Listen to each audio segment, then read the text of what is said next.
Hello बच्चों, question states that which of the following statement is not true for the covalent compound. First हमारे पास है कि इसका low melting और boiling point होगा, ये बैड कंडक्टर होगा इलेक्ट्रिसिटी का, मॉलिक्यूलर रिएक्शन शो करेगा। एंड लास्ट ऑप्शन हमारे पास है it is soluble in water. तो फर्स्ट हम बात करेंगे क्वेश्चन की कंसेप्ट की कंसेप्ट फॉर दिस क्वेश्चन। तो की कंसेप्ट में समझते हैं कि जो कोवलेंट कंपाउंड्स होते हैं वो किस तरह से बनते हैं।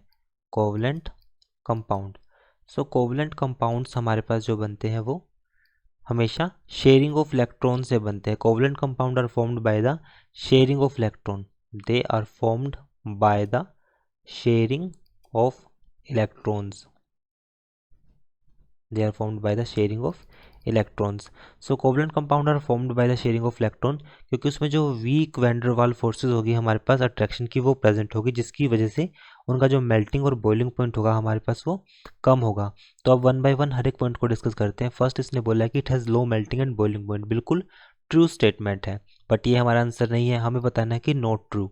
तो क्योंकि जैसे हमारे पास जो कोवलेंट कंपाउंड होंगे हमारे पास वो शेयरिंग ऑफ इलेक्ट्रॉन से बनते हैं, formed by the sharing of electron. अब उसकी वजह शेयरिंग ऑफ इलेक्ट्रॉन की वजह से उसमें जो फोर्सेज होगी वो वीक वैन डर वाल फोर्सेज होगी। जो फोर्स है हमारे पास वो हो जाएगी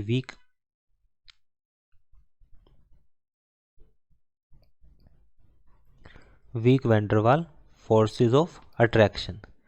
वो हमारे पास वीक वैन डर वाल फोर्सेज ऑफ अट्रैक्शन होगी, जिसकी वजह से they have low melting and boiling point, जिनकी वजह से इसका जो मेल्टिंग पॉइंट और जो बॉइलिंग पॉइंट होगा हमारे पास वो लो होगा। Melting and boiling point will be low, और जिसकी वजह से अगर melting and boiling point low होगा तो वो हमारे पास क्या हो जाती है, वो इनसोल्यूबल होगी। तो वो हम लिख सकते हैं कि वो इनसोल्यूबल होगी किसके अंदर, वाटर के अंदर। So these are insoluble in water.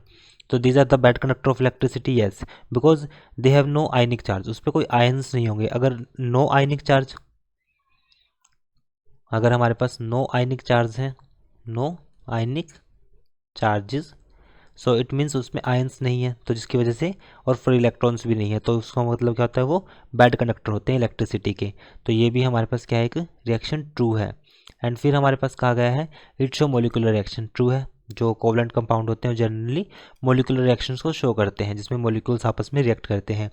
It is soluble in water, जो हम पहले बता चुके हैं कि जो कोवलेंट कंपाउंड है वो इनसोल्यूबल होते हैं, तो इसलिए जो ऑप्शन डी होगा वो राइट है। I hope solution is understandable. Thank you.